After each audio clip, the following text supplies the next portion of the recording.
অত্যন্ত গর্বের সঙ্গে তাকে স্মরণ করছি, শ্রদ্ধার সঙ্গে স্মরণ করছি।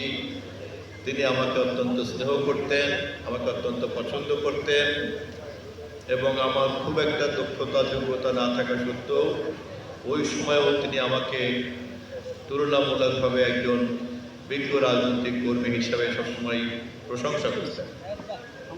আমার বন্ধু সাইফুল ইসলাম, উপস্থিত জেলা প্রশাসনের কর্মকর্তাবৃন্দ, জেলা পরিষদের প্রশাসক মহোদয়, সম্মানিত সুধীবৃন্দ, গণমাধ্যম নিয়ে প্রতিনিধি হিসাবে যারা এখানে উপস্থিত আছেন, আপনাদের সবাইকে আসসালামু আলাইকুম। আমরা এমন একটা সময়ের মধ্যে বাস করছি যে সময়ে বাংলাদেশের শুধু নয়, সারা পৃথিবীব্যাপী তথ্যের সংজ্ঞা বদল হয়ে গিয়েছে, সাংবাদিকতার সংজ্ঞা বদল হয়ে গিয়েছে। আগে সাংবাদিক বলতে যা বোঝাতো, এখন সাংবাদিকতা বলতে তা আর বোঝায় না। সম্ভবত আমার সামনেও রেগুলার মিডিয়ার যে পরিমাণ উপস্থিতি, তার চাইতে অনিয়মিত সংবাদ মাধ্যমের উপস্থিতি কোনো অংশেই কিন্তু কম নয়।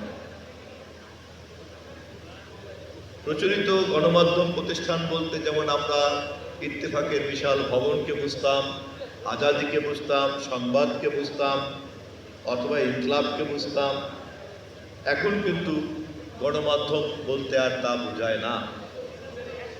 এমনকি একজন মেধাবী ব্যক্তি তার শয়নকক্ষে বসে শুধুমাত্র ইউটিউবের মতো প্ল্যাটফর্মকে ব্যবহার করে তিনি যে পরিমাণ ক্লাউড তৈরি করতে পারেন এবং যে পরিমাণ মানুষকে প্রভাবিত করতে পারেন, তা অনেক বড় বড় গণমাধ্যম প্রতিষ্ঠানও তৈরি করতে পারে না।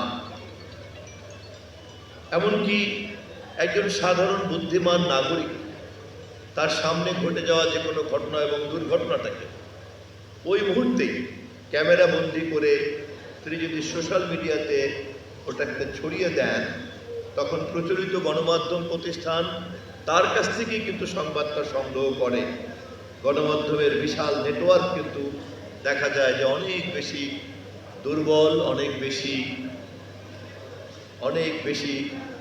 সময় নিয়ে কাজ করবে যত দ্রুত কাজ করছেন একজন এরকম সৎ এবং বুদ্ধিমান নাগরিক।